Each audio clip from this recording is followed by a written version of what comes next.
ಅರ್ಜಿ ಉಂಟು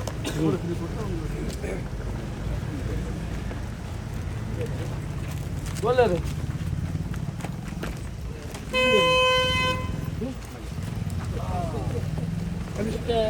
ಕೊಡಕ್ಕೆಲ್ಲ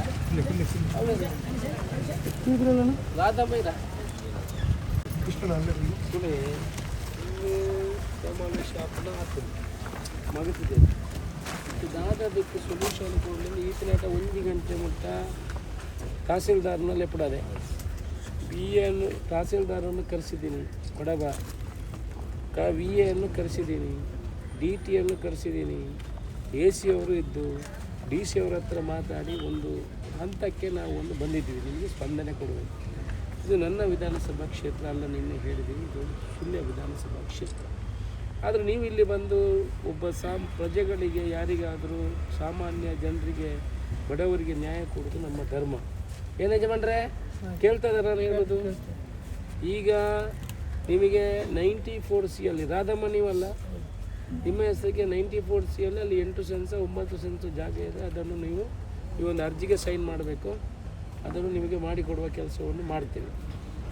ಆ ನಂತರ ನಿಮಗೆ ಮನೆ ಕಟ್ಟಲಿಕ್ಕೆ ಸರ್ಕಾರದಿಂದ ರಾಜೀವ್ ಗಾಂಧಿ ನಿಗಮದಿಂದ ಬರುವಂಥ 2 ಲಕ್ಷ ರೂಪಾಯಿಗಳನ್ನು ಮಂಜೂರು ಮಾಡ್ತೇವೆ. ಅದು 2-3 ತಿಂಗಳು ಆಗ್ತದೆ. ನಾಳೆನೇ ಅದು ಮಂಜೂರಾಗಿ 1 ಲಕ್ಷ ಒಮ್ಮೆಲೆ ಬರುವುದಿಲ್ಲ. ನಿಮಗೆ ಸ್ಟೇಜ್ ಫೌಂಡೇಶನ್ಗೆ ಒಂದು ಫಸ್ಟ್ ದಾಖಲೆ ನಿಮ್ಮ ಹೆಸರಲ್ಲಿ ಮಾಡಿಕೊಡ್ತೇವೆ. 9 ಸೆನ್ಸ್ 8 ಸೆನ್ಸ್ 9 ಸೆನ್ಸ್ ಅದೇ ಜಾಗ ಅಲ್ಲ, ಅದೇ ಅಡಿಯಲ್ಲಿ ಅದರಲ್ಲಿ 8 ಇದ್ದರೆ 8, 5 ಇದ್ದರೆ 5, 6 8 ಇದೆ. 9ರಿಂದ ಜಾಸ್ತಿ ಕೊಡೋಕ್ಕಾಗಲ್ಲ. ಬರುವುದರಲ್ಲಿ 9 ಮಾತ್ರ. ಅದಕ್ಕೆ 10 ದಿವಸ ಬೇಕು. ನೀವು ಇವತ್ತೊಂದು ಅರ್ಜಿ ಮಾಡಿ ಎ ಸಿಗೆ ಕೊಡಬೇಕು. ಆನಂತರ ಅದು ಪರಿಶೀಲನೆಗೆ ಅರ್ಜಿ ಹಾಕಿ ಅದನ್ನು ತಂದು 1 ವಾರ ಟೈಮ್ ಹೇಳಿದ್ದೀನಿ. 10 ದಿವಸ ನಮಗೆ ಬೇಕು. ಆ ಕಡೆ ಈ ಕಡೆ ಮತ್ತು ನೀವು ಪುನಃ ಅದನ್ನು ನಮ್ಮ ಹತ್ರ ನೀವು ಹೇಳಿದ್ದಾರೆ ಅಂತ ಹೇಳುವ 10 ದಿವಸದಲ್ಲಿ ನಿಮಗೆ ಅದನ್ನು ಮಾಡಿಕೊಡುವ ಕೆಲಸವನ್ನು ನಾವು ಮಾಡ್ತೇವೆ. ಆನಂತರ ಮನೆ ಕಟ್ಟಲಿಕ್ಕೆ 3-4 ತಿಂಗಳು 2 ಲಕ್ಷ ಬಂದರೆ ಫೌಂಡೇಶನ್ ಸ್ಟೇಜು ಎಲ್ಲ ಕಟ್ತಾರಲ್ಲ ಅದೇ ರೀತಿಯೇ ಬರ್ತದೆ. ನೀವು ಬೇಗ ಬೇಕಾದರೆ ನಿಮಗೆ ಬೇಕಾಗುವಂಥ ಇದನ್ನು ಕಟ್ಟಿಕೊಂಡು ಸ್ಟೇಜ್ ಕಟ್ಟಿಕೊಂಡು ಬರ್ಬೋದು. ನಿಮ್ಮಲ್ಲಿ ಅಲ್ಲಿ ಸುಳ್ಯದಲ್ಲಿ ಅವರಿಗೆ ಮನೆ ಕಟ್ಟಲಿಕ್ಕೆ ಆ ಜಾಗ ಅವರಿಗೆ ಅನುದಾನ ಅಲ್ಲಿಂದ ಬಂದಿಲ್ಲ ಅಂತಾದರೂ ನಾನು ಮಿನಿಸ್ಟರ್ ಹತ್ರ ಮಾತಾಡಿ, ಜಮೀರ್ ಅವರ ಹತ್ರ ಮಾತಾಡಿ, ವಸತಿ ಸಚಿವರ ಹತ್ರ ಮಾತಾಡಿ ಸ್ಪೆಷಲ್ ಕೇಸಲ್ಲಿ ನಿಮಗೆ ಒಂದು ಮನೆ ಕೊಡಿಸುವಂಥ ಕೆಲಸವನ್ನು ಮಾಡ್ತೇನೆ. ಇದಕ್ಕೆ ನೀವು ಒಪ್ಪಬೇಕು. ಇದಕ್ಕಿಂತ ಹೆಚ್ಚು ನಾನು ಮಾಡಲಿಕ್ಕೆ ಏನೂ ಸಾಧ್ಯ ಇಲ್ಲ. ಅದಕ್ಕೆ ನಿಮ್ಮ ಜಾಗ ನಿಮ್ಮ ಹೆಸರಿಗೆ ಆಗ್ತದೆ. ಮನೆ ಕಟ್ಟಲಿಕ್ಕೆ 2 ಲಕ್ಷ ರೂಪಾಯಿ ಅಂದಾಜು ದುಡ್ಡು ಬರ್ತದೆ. ಅದಕ್ಕೆ ನೀವು ಒಪ್ಪಿ ಇದನ್ನು ಸರಿ ಅಂತ ಹೇಳಿದರೆ ನಿಮ್ಮ ಅಧಿಕಾರಿಗಳನ್ನು ಕರೆದು ಕೂಡ ನಿಮಗೆ ಈಗ ಭರವಸೆಯನ್ನು ಕೊಡುವಂಥ ಕೆಲಸವನ್ನು ಎ.ಸಿ.ಯ ತಹಸೀಲ್ದಾರ್ ಮುಖಾಂತರ ಭರವಸೆಯನ್ನು ಕೊಡುವ ಕೆಲಸ ಮಾಡ್ತೀನಿ. ಜವಾಬ್ದಾರಿಯನ್ನು ನಾನು ತಗೊಳ್ತೀನಿ. ನಿಮ್ಮ ಮೇಲೆ ಆಗ್ತದಾ? ಈಗ 500 ಜನ ಅಲ್ಲಿ ಕಾಯ್ತಾರೆ. ಅದಕ್ಕೆ ಬೇಗ ಹೋಗಬೇಕು. ಏನೊಂದು ಬೊಂಡಕ್ಕೆ ಹೋಗಪ್ಪ, ಏನಾದರೂ ಕುಡಿಲಿಕ್ಕೆ ಬೊಂಡ ನಷ್ಟ ಮಾಡಿದ್ದಾರೆ, ಅನ್ಯಾಯ ಮಾಡಿದ್ದಾರೆ, ಅವರ ವಿರುದ್ಧ ಏನು ಕ್ರಮ? ಕರೆಂಟಿಂದು ಆರ್ಡ್ರ್ ಕೊಟ್ಟು ಇವತ್ತು ನಾನು ಹೇಳಿದ್ರೆ ನಮ್ಮ ಒಂದು ಶೆಟ್ ಇದೆ, ಅದಕ್ಕೊಂದು ಕರೆಂಟಿಗೆ ನಾವೊಂದು ಮೊಬೈಲ್ ಚಾರ್ಜ್ ಮಾಡೋದು ಕಡೆಯಲ್ಲಿ ಕರೆಂಟ್ ಬೇಕಲ್ಲ. ನಾಳೆನೇ ಕೊಡ್ಲಿಕ್ಕೆ ಆಗೋದಿಲ್ಲ, 1 ದಿವಸ 2 ದಿವಸ ಹೋಗಿ ನಾಳೆನೇ ಆಯ್ತು ಕೊಡಿಸ್ತೀನಿ. ಕರೆಂಟ್ ಎಲ್ಲ ಕೊಡಿಸ್ತೀನಿ. ಈಗ ಏನು ತಪ್ಪು ಮಾಡಿದ್ದಾರಲ್ಲ ಅವ್ರ ವಿರುದ್ಧ ಏನು ನೋಡಿ, ಕೋರ್ಟ್ ಆದೇಶ ಪ್ರಕಾರ ಅವರು ಡೆಮಾಲಿಷ್ ಮಾಡಿದ್ದಾರೆ. ಅದರಲ್ಲಿ ಸ್ವಲ್ಪ ಕನ್ಫ್ಯೂಷನ್ ಇದೆ. ಅಂದರೆ ನಿಮಗೂ ಬೇರೆ ದಾಖಲೆಗಳಲ್ಲಿ ಇಲ್ಲ. ಈಗ ರಾಧಮ್ಮ ಇವರು, ಇನ್ನೊಬ್ಬರು ಹೆಸರೇನು ರೇಣುಕಾ ಕೂಡ ಮನೆಯಲ್ಲಿದ್ದಾರೆ. ಅಲ್ಲ, ಈಗ ನೀವು ಇಲ್ಲ ಅಂತ ಆದರೂ ಯಾವತ್ತು ಅವರು ಇನ್ಸ್ಪೆಕ್ಷನ್ ಮಾಡಲಿಕ್ಕೆ ಬರುವಾಗ ಮನೆ ಕಟ್ತಾ ಇರುವಾಗ ರೇಣುಕಾ ಅದರಲ್ಲಿ ಇದ್ದರು. ಅದರ ಬಗ್ಗೆ ನಾವು ಚರ್ಚೆ ಮಾಡಲಿಕ್ಕೆ ಹೋಗೋದಿಲ್ಲ. ಇನಿಷಿಯಲ್ ರಿಪೋರ್ಟು ಪೊಲೀಸ್ ರಿಪೋರ್ಟಲ್ಲಿ ಅವರ ಹೆಸರಲ್ಲಿದೆ. ಆನಂತರ ನೀವು ಅಲ್ಲಿ ನಿಮಗೂ ಏನು ದಾಖಲೆಗಳಿಲ್ಲ. Aadhaar card, voter I D ಬಿಟ್ಟರೆ ನಿಮ್ಮ ಹತ್ರ ಯಾವ ದಾಖಲೆಗಳು ಆ ಜಾಗಕ್ಕೆ ಇಲ್ಲ. ಆದರೂ ನೀವು ಬಡವರು ಅನ್ನುವ ದೃಷ್ಟಿಕೋನ ಇಟ್ಕೊಂಡು ನೀವು ಅಲ್ಲಿ ಮನೆ ಇಟ್ಟಿದಂತೆ ನಾನು ಅಧಿಕಾರಿಗಳಿಗೆಲ್ಲ ಹೇಳಿ ಅದನ್ನು ಮಾಡಿಕೊಡಬೇಕು. ಇಲ್ಲ ಅಂತಾದರೆ ನಾನು ನಿಮ್ಮ ಜೊತೆ ಬಂದು ಸ್ಟ್ರೈಕ್ ಕೊಡ್ತೇನೆ ಅಂತ ಅವ್ರ ಹತ್ರ ಹೇಳಿದ್ದೇನೆ. ನಾನು ಬರ್ತೇನೆ ನಿಮ್ಮ ಜೊತೆ. ತಹಸೀಲ್ದಾರ್ ಮನೆ ಮುಂದೆ, ಪುತ್ತೂರು ಎ ಸಿ ಕಚೇರಿಯಲ್ಲ, ತಹಸೀಲ್ದಾರ್ ಕಚೇರಿ ಮನೆ ಮುಂದೆ, ತಹಸೀಲ್ದಾರ್ ಕಚೇರಿ ಮುಂದೆ ನಾನು ಕೂಡ ಕೂಡ್ತೀನಿ ಅಂತ ಹೇಳಿದೆ. ಅದರಿಂದ ನಿಮಗೆ ಜಾಗ ನಿಮ್ಮ ಹೆಸರಿಗೆ ಮಾಡಿಕೊಡ್ತೇವೆ. ಮನೆ ಕಟ್ಟಲಿಕ್ಕೆ ನೀವು ಇನ್ನೂ ಪುನಃ ಹಾಗೆ ಆಗಬೇಕು, ಹೀಗೆ ಆಗಬೇಕು, ನಿಮ್ಮಂಥದ್ದೇ ಒಂದು ನೀವು ಕಂಡೀಷನ್ಗಳನ್ನ ಹಾಕಬಾರ್ದು. ತೊಂದರೆ ಆಗಿದೆ, ನಿಮ್ಮ ಜಾಗ ನಿಮ್ಮ ಹೆಸರಿಗೆ ಆಗ್ತದೆ, ಅದನ್ನು ನೀವು ಮಾಡಿಕೊಂಡು ಒಳ್ಳೆಯ ಜೀವನವನ್ನು ಮಾಡಿ ಅಂತ ನಾನು ನಿಮಗೆ ಹೇಳ್ತೀನಿ. ಓಕೆ, ಅದು 10-15 ಸೆಂಟ್ಸ್ ಇರ್ಬೋದು ಸರ್. ಅದು ಅಷ್ಟನ್ನು ಒಂದು ಮಂಜೂರು ಮಾಡಿ ಕೊಡ. ಅಷ್ಟು ಅಂತ ಹೇಳಿದ್ರೆ ಮ್ಯಾಕ್ಸಿಮಮ್ 9 ಸೆನ್ಸ್ ಕಿಸಿ ಮಾಡಿದ್ದೀವಿ, ಫುಲ್ ಕಿಸಿ. ಮ್ಯಾಕ್ಸಿಮಮ್ ಅರ್ಜಿಯಲ್ಲಿ ಆಗೋದು 9 ಸೆನ್ಸ್, ಅದಕ್ಕಿಂತ ಜಾಸ್ತಿ ಆಗೋದಿಲ್ಲ. ಮತ್ತು ಮುಂದೆ ಬರುವಾಗ ನೀವು ಕೃಷಿ ಮಾಡಿದರೆ ಅದನ್ನು ಮಾಡ್ಕೊಳ್ಬೋದು, ನಿಮಗೆ ಬಿಟ್ಟದ್ದು. ಈಗ ನಿಮಗೆ ಕೊಟ್ಟಿರುವಂಥ ಅರ್ಜಿಯಲ್ಲಿ ನಿಮಗೆ ಸಿಗೋದು 9 ಸೆನ್ಸು, ಜಾಸ್ತಿ ಆದರೆ ಕಡಿಮೆ ಅಷ್ಟು ಕೊಡ್ಬೋದು. ಗೊತ್ತಾಯ್ತಾ? ಇದಕ್ಕೆ ಒಪ್ಪಿಗೆನಾ ನಿಮ್ಮದು? ಒಪ್ಪಿಗೆ ಯಜಮಾನ್ರೆ, ಒಪ್ಪಿಗೆ? ನೀವು ಇರುವಾಗ ನಾವು ಏನು ನೀವು ಮಗ ಅಲ್ಲ, ಒಪ್ಪಿಗೆ. ಇನ್ನೊಬ್ರು ನಿನ್ನ ಇದ್ರಲ್ಲ, ಒಪ್ಪಿಗೆ. ಸರಿಕೊಂಡು ಗ್ಯಾಸ್ ಎ ಸಿ ಮತ್ತು ತಹಸೀಲ್ದಾರ್ ಕಲ್ಲಿ ಹೇಳಿ.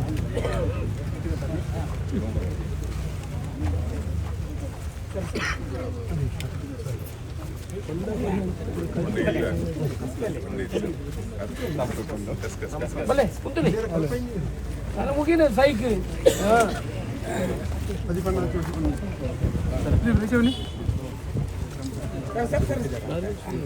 ಹಲೋ ನಿತಿನ್ರ, ಕೆಳಗೆ ಬರ್ಬೇಕಂತೊಮ್ಮೆ.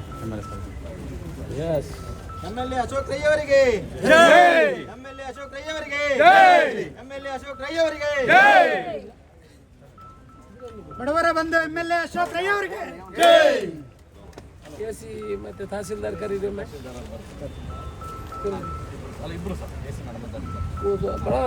ಬರಬ ತಹಸೀಲ್ದಾರ್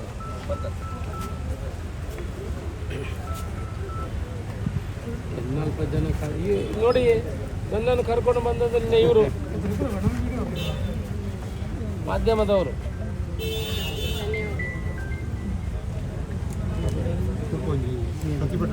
ಮೇಘ ಪಾಲೆತ್ತಾಡಿ ಅವರು ನಿನ್ನೆ ನನ್ನನ್ನು ಬಂದು ಇಲ್ಲಿಗೆ ಬಡವರು ಕೂತಿದ್ದಾರೆ, ಅವರಿಗೆ ನ್ಯಾಯ ಕೊಡುವಂಥ ಕೆಲಸ ನೀವು ಮಾಡಬೇಕು, ನಿಮ್ಮ ಕೈಯಲ್ಲಿ ಆಗ್ತದೆ ಅಂತ ಹೇಳಿದವರು ಮೇಘ ಪಾಲೆತ್ತಾಡಿ ಅವರು ಹೇಳಿ ಮಾಧ್ಯಮದವರು ನನ್ನನ್ನು ಇಲ್ಲಿ ಕರ್ಕೊಂಡು ಬಂದಿದ್ದಾರೆ. ಅವರಿಗೊಂದು ಧನ್ಯವಾದ ಹೇಳಬೇಕು. ಅವರು ಮಾತ್ರ ಅಲ್ಲ, ಗಿರೀಶ್ ಅನ್ನುವಂಥವರು ನೋಡಿಕೊಳ್ತಾ ಇದ್ರು ಇಷ್ಟು ದಿವಸ ಕೂಡ. ಅವರಿಗೆ ಊಟ ಎಲ್ಲ ಅವರು ಕೊಡ್ತಾ ಇದ್ರು.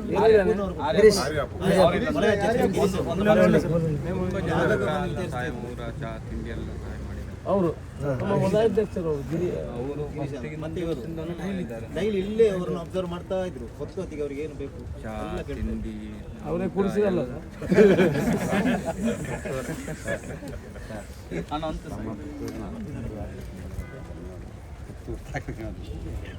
ಬಂದ್ರ ಅವ್ರು ಬಂದೇ ಇಲ್ಲ, ಇನ್ನು ಕಲಬಾದರು ನಾವು ಬರೋದಿದ್ರೆ ಧಿಕ್ಕಾರ ಹೋಗುದು. ನಿಮಗೇನಾದ್ರು ನನ್ನ ಹತ್ರ ಪ್ರಶ್ನೆಗಳಿದ್ರೆ ಕೇಳು. ಗ್ರಾಮ ಯಾವುದು?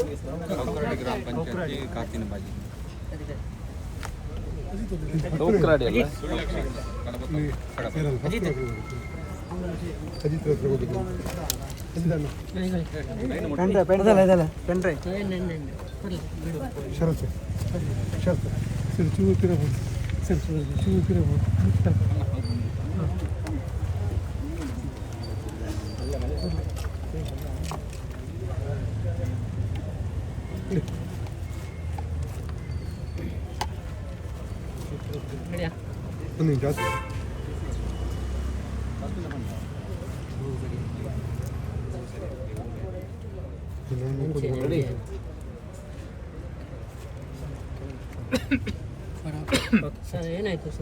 ಕಡಬ ತಾಲೂಕಿನ ಸುಳ್ಯ ವಿಧಾನಸಭಾ ಕ್ಷೇತ್ರದ ಕೌಕ್ರಾಡಿ ಎಂಬಲ್ಲಿ ಒಂದು ಬಡ ಕುಟುಂಬ ಸರಕಾರಿ ಜಾಗದಲ್ಲಿ ಮನೆ ಮಾಡಿ ಕೂತಿದ್ರು.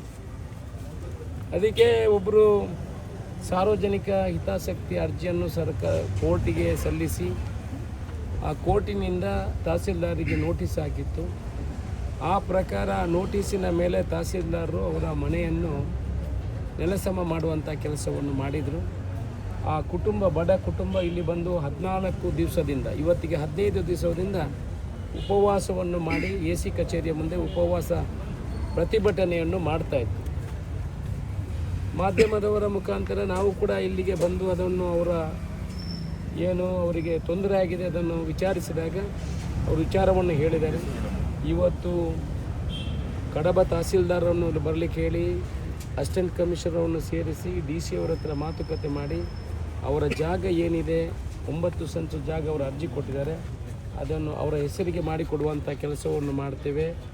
ಆನಂತರ ಅವರಿಗೆ ಮನೆ ಕಟ್ಟಲಿಕ್ಕೆ ರಾಜೀವ್ ಗಾಂಧಿ ನಿಗಮದಿಂದ ಸುಮಾರು 2 ಲಕ್ಷ ರೂಪಾಯಿಗಳ ಒಂದು ಸಹಾಯವನ್ನು ಕೂಡ ಮಾಡುವಂಥ ಕೆಲಸ ಆಶ್ವಾಸನೆಯನ್ನು ಕೊಟ್ಟಿದ್ದೇನೆ. ಅವರು ಇವತ್ತು ಅದನ್ನೆಲ್ಲ ಒಪ್ಪಿಕೊಂಡು ಅವರ ಇವತ್ತಿನಿಂದ ಅವರು ಉಪವಾಸ ಸತ್ಯಾಗ್ರಹ ಪ್ರತಿಭಟನೆಯನ್ನು ಮಾಡ್ತೀನಿ ಅನ್ನೋ ವಿಚಾರ, ನಾವು ಸಾಯುವವರೆಗೆ ಇಲ್ಲೇ ಇಡ್ತೀವಿ ಅನ್ನೋ ವಿಚಾರವನ್ನು ತಿಳಿಸಿದರು. ಅವರ ಮನವನ್ನು ಉಳಿಸುವಂಥ ಕೆಲಸವನ್ನು ಮಾಡಿದ್ದೇವೆ, ಅದಕ್ಕೆ ಒಪ್ಪಿಕೊಂಡಿದ್ದಾರೆ. ಮುಂದಿನ 10 ದಿವಸದಲ್ಲಿ ಅವರು ವಾಸ ಇದ್ದಂಥ ಜಾಗವನ್ನು ಅವರ ಹೆಸರಿಗೆ 94C ಕಡತ ವಿಲೇವಾರಿ ಮಾಡೋ ಮುಖಾಂತರ ಮಾಡುವ ಕೆಲಸವನ್ನು ಮಾಡಿ, ಅನಂತರ ರಾಜೀವ್ ಗಾಂಧಿ ಇಲಾಖೆಯಿಂದ ಅವರಿಗೆ 2 ಲಕ್ಷ ರೂಪಾಯಿಗಳ ಮನೆ ಕಟ್ಟಲಿಕ್ಕೆ ಅನುದಾನವನ್ನು ಕೊಡುವ ಮುಖಾಂತರ ಅವರ ಸಮಸ್ಯೆಗೆ ಪರಿಹಾರ ಕೊಡುವಂಥ ಕೆಲಸವನ್ನು ಮಾಡಿದೆ.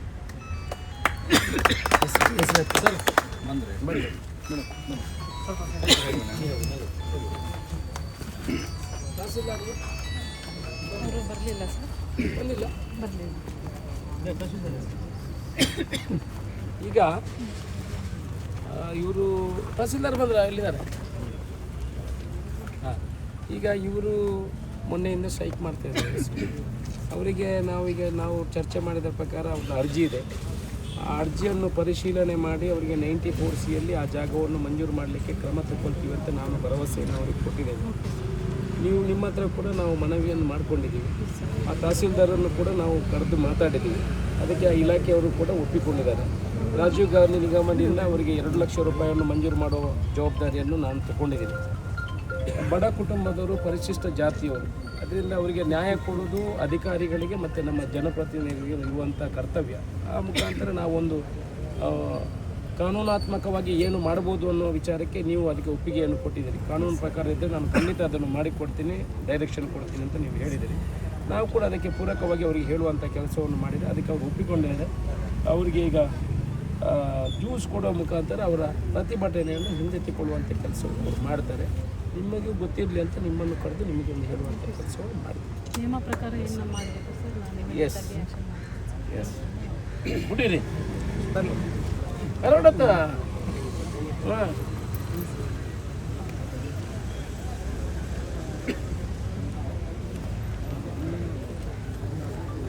ಎಸ್, ಶುಭವಾಗಲಿ. ಬಡವರಿಗೆ ನ್ಯಾಯ ತಂದುಕೊಟ್ಟ ಅಶೋಕ್ ಕುಮಾರ್ ಅಯ್ಯರಿಗೆ, ಅಶೋಕ್ ಕುಮಾರ್ ಅಯ್ಯರಿಗೆ, ಅಶೋಕ್ ಕುಮಾರ್ ಅಯ್ಯರಿಗೆ. ಮೇಡಮ್, ಇದು ತನಿಖೆ ಏನಾಯ್ತು? ರಿಪೋರ್ಟ್ ಇವತ್ತು ಬರ್ತದೆ ತಹಸೀಲ್ದಾರ್. ಸೊ ಬಂದಮೇಲೆ ಅದು ಏನಾರೇ ತಪ್ಪಾಗಿದ್ದರೆ ಏನು ಮಾಡಬೇಕು, ಅದಕ್ಕೆ ನಾವು ಕ್ರಮಕ್ಕೆ ಬರೀತೀವಿ.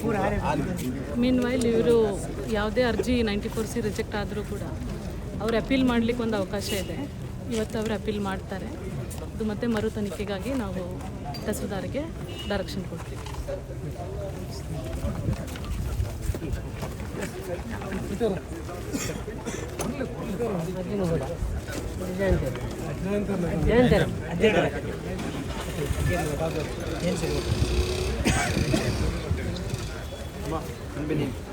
ಅವನುಂಡತೆ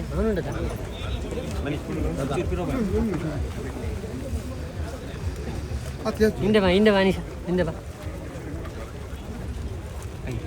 ಹಿಂದೆ ಬನ್ನಿ.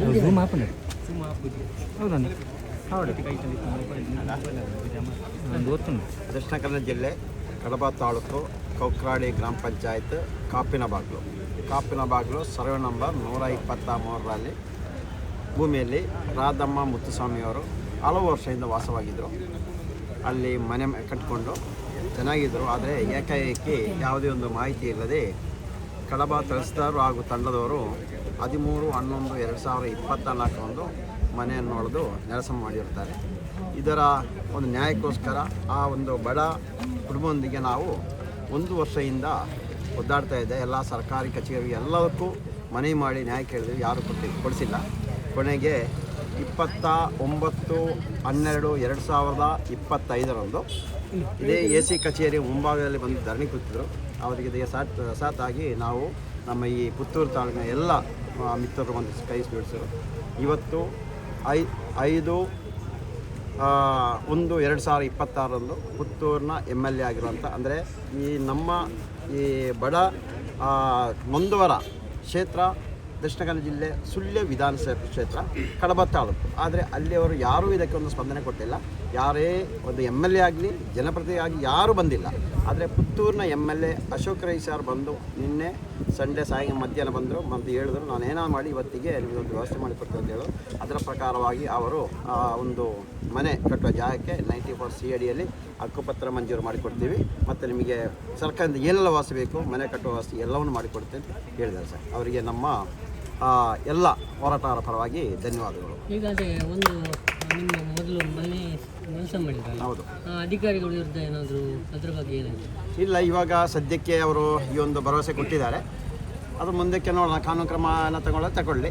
ಇವಾಗ ನಾವು ಹೋರಾಟವನ್ನು ಮಾತ್ರ ನಾವು ಹಿಂದಕ್ಕೆ ತೆಗಿತಾ ಇದ್ದೀವಿ ಅವರ ಒಂದು ಹೇಳಿಕೆ. ಇಲ್ಲಿ ಕೂತ ಸುಳ್ಯ ಶಾಸಕರಿಗೆ ಮಾಹಿತಿ ಇತ್ತು ಸರ್, ಸುಳ್ಯ ಶಾಸಕರಿಗೆ ಮನೆ ಕೆಡವಿ ಹಾಕಿದ ಅವತ್ತಿಂದ ಕರೆ ಮಾಡಿ ಹೇಳ್ತಾ ಇದ್ದೀವಿ ಸರ್. ಕರೆ ಮಾಡಿ ಹೇಳುವಾಗ ಹೇಳ್ತಾ ಇದ್ರು, ನನಗೆ ಶೌಚಾಲಯ ಉದ್ಘಾಟನೆಗೆ ನಾವು ನೆಲ್ಲಿಯಾಡಿಯಲ್ಲಿದ್ದೀವಿ, ಉದನೆಯಲ್ಲಿದ್ದಾರೆ ಅಂತ ಹೇಳಿದ್ರು. ತಿರ್ಗಾ ಬಿಸಿ ಅಂತ ಹೇಳಿದ್ರು. ಎಲ್ಲ ಸಭಾ ಕಾರ್ಯಗಳಿಗೆ ಹೋಗಿ ಬಂದು ಸುಸ್ತಾಗಿ ಮಲ್ಕೊಂಡಿದ್ದಾರೆ, ಬರಲಿಕ್ಕೆ ಆಗಿಲ್ಲ ಅಂತ ಹೇಳಿದ್ರು. ತಿರ್ಗಾ ಅಲ್ಲಿ ಬೆಳ್ತಂಗಡಿಯೆಲ್ಲ ಹೋದರು. ಆದರೆ ಈ ಒಂದು ವಿಷಯಕ್ಕೆ ನೊಂದವರ ಪರವಾಗಿ ಅವರು ನಿಂತಿಲ್ಲ ಸರ್. ಅವರಿಗೆಲ್ಲ ಮಾಹಿತಿ ಇದೆ ಸರ್. ನಾನೇ ಫೋನ್ ಮಾಡಿ ಹೇಳ್ತೀನಿ, ಅವರು ಫೋನ್ ಮಾಡಿ ಹೇಳಿದ್ರು ಸರ್.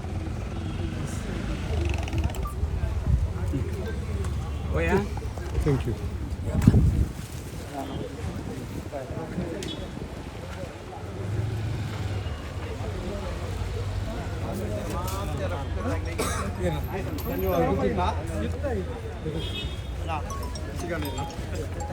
Okay, thank you. ಮುಂದಿನ ಹೋರಾಟದ ನಮ್ಮ ರಾತ್ರಿ ಆಗಲು ಕಾಯ್ತಾ ಇದ್ದ ಅಣ್ಣವರು.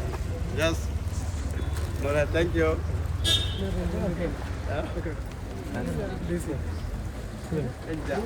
Okay, thank you. ಏನು ಬೇಡ ಹೋಗೋದು, ಅವ್ರಿಗೆ ಹೇಳಿ ಅವ್ರ ಮಾತಿದೆ ಸಾಕು ನಮಗೆ. ನಾವೀಗ ಯಾವುದು ಬೇಕಂತೀವಿ ಅದನ್ನ ಎಲ್ಲ ಮಿತ್ರರಿಗೂ ಧನ್ಯವಾದಗಳು.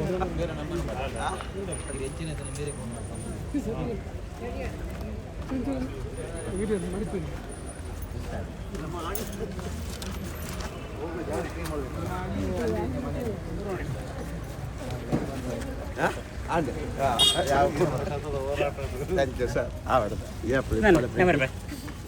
ಪ್ರೀತಿ ಬರ ಮಾತಾಡಿಲ್ಲ ಮಾತ ಮಾತು ನಿಧಾನಕ್ಕೆ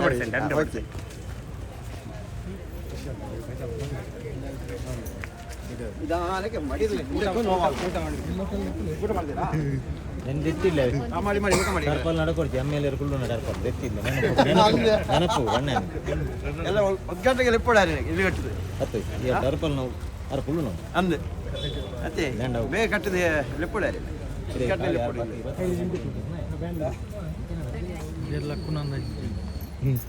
ಲಕ್ಕೇರ ನನಗುಲ್ಲೇ ಗೊತ್ತು ನೋಡಿ.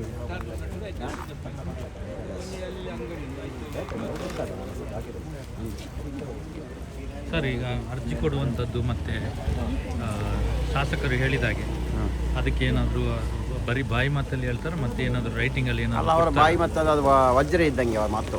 ಎಲ್ಲ ಅಧಿಕಾರಿ ಥರ ಎಲ್ಲ MLA ಥರ ಅಲ್ಲ ಅವರು. ಅದಕ್ಕೆ ಅವ್ರು ನಿನ್ನೆಯಿಂದ ಅವ್ರು ನಂಬಿರೋದು ಅದು ವಜ್ರ. ಅದು ಅದಕ್ಕೋಸ್ಕರ ನಾವು ತಲೆ ಕೆಡಿಸಲ್ಲ. ಅವರ ಬಡವರ ಬಂಧು ಎಲ್ಲರಿಗೂ ಗೊತ್ತಿರ್ಬೋದು. ರಾಜ್ಯಕ್ಕೆ ಒಂದು ಕಡೆ ಇಡೋಣ, ರಾಜ್ಯಕ್ಕೆ ಒಂದು ಕಡೆ ಇಟ್ಟು ಮಾನವ ದೃಷ್ಟಿಯಿಂದ ಅವ್ರು ನೋಡ್ಬೋದು. ಆ ದೃಷ್ಟಿಯಲ್ಲಿ ಅವ್ರು ಕೆಲಸ ಮಾಡ್ತಾರೆ. ಅವ್ರ ಮಾತು ಸಾಕು, ನಮಗೆ ಯಾವುದೇ ದಾಖಲೆ ಬೇಕಂತಿಲ್ಲ. ಆ ಮಾತನ್ನು ಈಗ ಅರ್ಜಿ ಇವಾಗಲೇ ಇವತ್ತು ಕೊಡ್ತೀರಾ? ಇವತ್ತಿಲ್ಲ, ಇವತ್ತು ಕೊಡ್ಲಿಕ್ಕೆ ಹೇಳಿದ್ರಲ್ಲ, ಇವತ್ತು ರೆಡಿ ಮಾಡಿ ಕೊಟ್ಟು ಹೋಗ್ತೀವಿ. AC ಕೊಟ್ಟು ಹೋಗ್ತೀವಿ ಮತ್ತು ಅಲ್ಲಿಂದ ಕಲಬಕ್ಕೆ ಫಾರ್ವರ್ಡ್ ಮಾಡ್ತಾರೆ. ಆದರೆ ಇಷ್ಟೆಲ್ಲ ಆಗ್ತಾಯಿದೆ, ಇಷ್ಟೆಲ್ಲ ದೊಡ್ಡ ವಿಷಯ ನಡೀತಾ ಇದ್ದರು ಸುಳ್ಯ MLAರಿಗೆ ಇನ್ನೂ ಎಚ್ಚೆತ್ತುಕೊಳ್ಳಿ ಟೈಮ್ ಆಗಿಲ್ಲ. ಅವ್ರು ನಿದ್ದೆಯಲ್ಲಿದ್ದಾರಂತ ಕಾಣಿಸುತ್ತೆ. ಕಡಬ ತಾಲೂಕು ಮತ್ತು ಸುಳ್ಯ ವಿಧಾನಸಭಾ ಕ್ಷೇತ್ರದ ಜನರು ಸ್ವಲ್ಪ ಆಲೋಚನೆ ಮಾಡಿ, ಮುಂದಿನಲ್ಲಿ ಯಾರನ್ನ ಆಯ್ಕೆ ಮಾಡಬೇಕು, ಯಾರನ್ನ ಮಾತಾಡಿಸ್ಬೇಕಂತೇಳಿ. ಇಂಥ ನೊಂದವರ ಪರವಾಗಿ ನಿಲ್ಲ MLA ಅವರು ನಮಗೆ ಏಕೆ? ಅವ್ರನ್ನ ಬಹಿಷ್ಕಾರ ಮಾಡಬೇಕಷ್ಟೇ ಅವ್ರನ್ನ.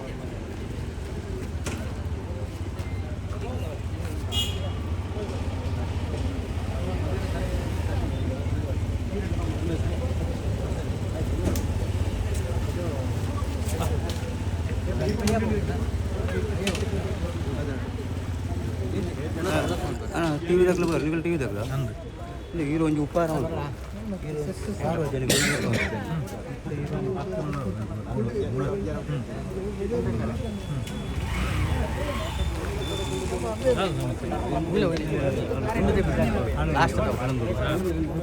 ಏಟು ಸುಮಾರು 10 ವರ್ಷ ಆಗ್ತದೆ ಸ್ವಲ್ಪ ವರ್ಷ ಹಾಕಿ ಒಂದು ರೋಡ್ ಸರಿ ತಿಂಗಳು ಇಂಜನ್ ಫುಲ್ ಅವು ಹೆಂಗೆ ಸಾರ್ವಜನಿಕ ಅಂದು ಹಾಕ್ಲಿಕ್ಕೆ ಫುಲ್ ಸಾರ್ವಜನಿಕ ಫುಲ್ వాళ్ళు 3 వద్దుకులు ಹಾಂ ಏಸಿ ಕಚೇರಿ ಹೋಗಲು ಇಂಜನ್ ಡಿ ಸಿ ಕಚೇರಿ ಫುಲ್ ಮಾತ್ರ ಆಪಣ ಇತ್ತೆ ಬೇತು ಹೋಯ್ತಲ್ಲ ಬಗ್ಗು అంటే నీకు బట్టి మంచి షూటింగ్ మంచి టీవీ ఉంటుంది మనకు పేపర్ పడ పూర ఇస్తున్నాను పేపర్ ಬರ್ತದೆ ನಂಬರ್ ಕೊಡಲಿ ಜಯಂತಿ ಬರು